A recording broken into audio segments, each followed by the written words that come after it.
So, ayun mga kalangga, at magandang hapon po sa inyong lahat. So, itong video pong ito na ginawa natin is purpose, no, kung bakit po ba sabi nila ay nagbabalik at nagpapasikat sa social community at hindi nga daw matatawag na kalingap na o kalingap pa rin si Vincent Calyada. So dito mga kalangga, actually matagal ko nang gustong to, no, kaibigan po namin si Vincent noon pa nasa Team Kalingap pa kami, and itong video na to is hindi lang po para i-defend ko ang Morales family, kung hindi para i-defend ko din yung kaibigan ko sa mga naninira o nag-iisip ng mga negatibo patungkol nga po rito sa pagbablog ni Vincent Calyada dito po sa Morales o kay Tatay Rizan, na ang sabi daw po ay nagki-create daw po ng bashing itong pagbablog ni Vincent Calyada kay Tatay Rizan. So unahin ko po mga kalangga yung pagbablog ni Vincent Calyada. Ang purpose po niya, dahil sa tagal-tagal po at alam naman natin mga kalangga na si Vincent po ay maliit pa lang na charity vlogger o maliit pa lang din yung subscribers niya nung na-scout po niya itong pamilya nila Tatay Rizan o Morales family, at ito nga po si Rachel Morales, at ngayon ay minahal po ninyo at nakilala natin as a Rochelle, no, nakauna-unahan na beneficiary ni Kuya Rab, ni Kalingap Rab, na naging Kalingap Angels. So alam po natin yan lahat mga kalangga, no, and alam din po natin na ngayon na lang din po at karapatan naman din po siguro ni Vincent Calyada na bumisita at mag-vlog sa pamilyang ito ni Tatay Rizan at maging kay Rachel. So ngayon mga kalangga, wala naman po akong nakikitang masama patungkol po doon, no? At sa tagal-tagal din po ng panahon, nagbigay din po ng space at ng panahon si Vincent na hindi po magpara vlog. Actually po, ito pong si Vincent mga kalingap, mga kalangga, ay ubod po talaga ng bait, no? Siya po yung tao na hindi po oportunista.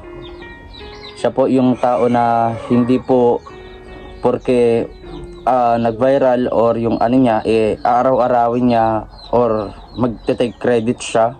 Although alam naman nating lahat mga kalangga, no, siya po yung naka-scout, and papasalamat po hanggang ngayon, no, grabe po ang pasasalamat ng Morales family kay Vincent Calyada, especially kay Kalingap Rab, sa buong team Kalingap. Ayan, shoutout po dahil natulungan po ang family ni Rachel, at nakita naman po natin ngayon yung improvement ng buhay nila, no.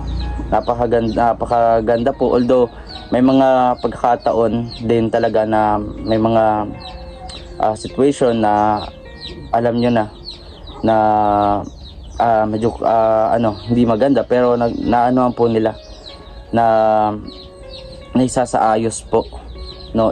Back to naman po tayo, back to the topic naman tayo about dito kay Vincent Calyada. Ito po si Vincent ay mula po noon kasama din po natin sa Team Kalingap at sa pagcha-charity, no, wala po siyang ibang inisip kung hindi matulungan yung mga beneficiary niya, including po itong family ni Rachel. Kaya kung ngayon man po ay nagbablog po si Vincent, ay wag po sanang bigyan ng maduming pag-iisip.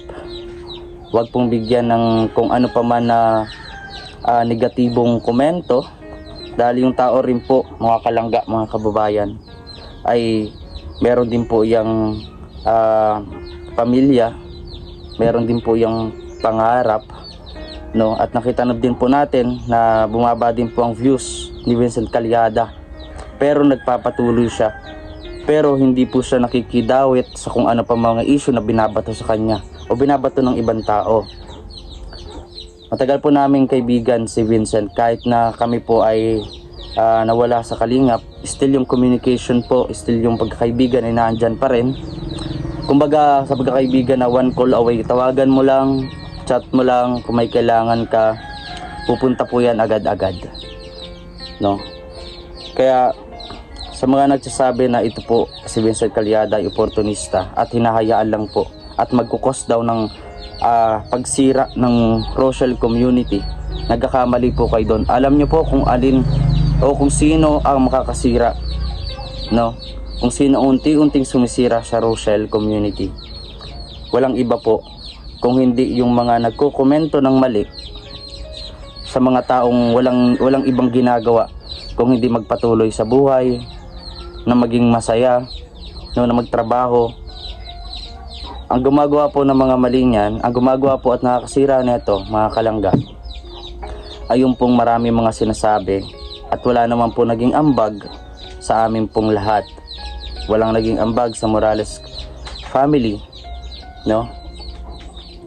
At sasabihin na para bang problema pa namin yung problema niya na nagde-defend siya. Mahirap daw po ang maging defender. Gaano ba kahirap maging defender? Sino ba ang nag-utos sa iyo? Sino po ba ang nagsabi sa iyo na i-defend mo? Wala po akong sinasabi na yung mga dinidefend mo or yung mga tinatopic mo ay mali ka o tama. Pero nasa inyo po yan at alam nyo po yan na tama o kung mali yung pinagsasabi mo. No, hindi lang naman din po ikaw ang may karapatan na mag-defend, ma'am o lola, no? At hindi rin po si Vincent Calyada ang sisira o makakasira. Alam niyo po ang makakasira? Yung pong mga baluktot na pag-iisip po ninyo, no? Hindi po kayo nang babalahura, pero ang rami po na mga naka-record na video ng mga past live po ninyo. Doon po ninyo tingnan o tignan kung kayo ay hindi nang babalahura, na nangaapak na ng tao. Alam ko po ganyan po ang trabaho po ng ilan po, mga kalangga. Pero parang ang hirap naman ata tayong umusad pag gaganon, no? Tahimik po dito actually, mga kalangga. Tahimik po dito mga tao dito, at ang ginagawa namin is pag walang pang charity, good vibes. Ngayon, sinasabi po ng iba, mga kalangga, na kami daw po ang nagkukos ng ingay rito, yung mga tao rito. Kapag may nang post or merong katulad niya nagla-live at kung ano nung pinagsasabi, sa tingin po ba ninyo dapat po ba kaming manahimik na lang? Hahayaan na lang po ba namin kayong yurakan yung mga pagkatao po namin bawat isa po rito? Or kahit sinong taong pumunta dito sa Morales Compound, hahayaan na lang po ba namin ng ganon?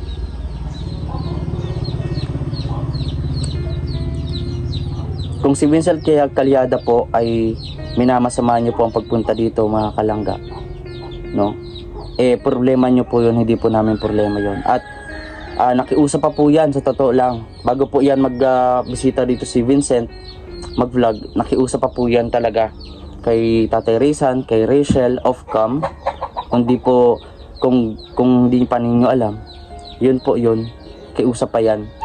Although kung tutusin, diba, dapat ba-vlog na lang siya, ganun, kasi siya naman naka-scout. Yun naman po yung rules, no? Kahit sa Kalingap pa, yun po ang rules. Once na ma-scout mo and matulungan din ng Kalingap, meron ka ng authority, no? Hindi man palagi, pero meron kang authority para i-vlog yung na-scout mo. Pero ang mali po doon, mga kalangga, ang mali lang doon, kunyari katulad nito, hindi ka naman charity vlogger. Sabihin natin isa kang streamer o reactor, tapos itatopic mo yung isang charity vlogger. Sa tingin mo, alin ang mas nakakahiya?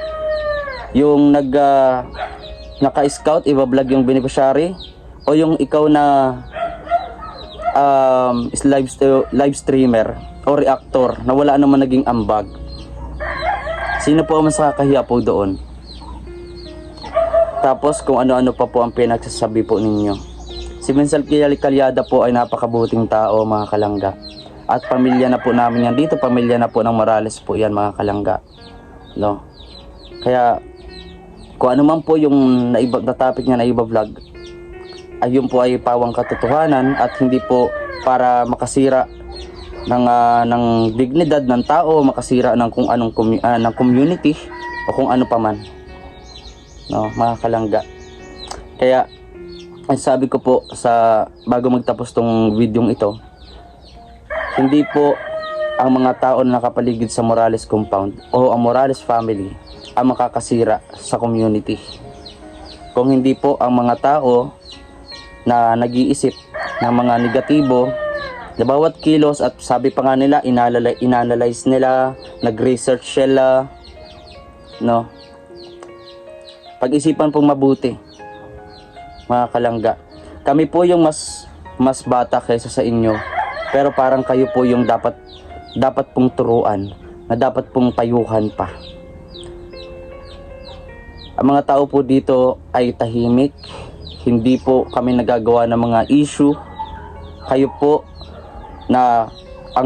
ang tunay na paupo-upo lang. At ang dali-dali lang mag-judge sa kapwa-tao. Kaya pag-isipan pong mabuti at manalangin po palagi, no? Hindi naman po kami perfectong tao, nagkakamali din po kami.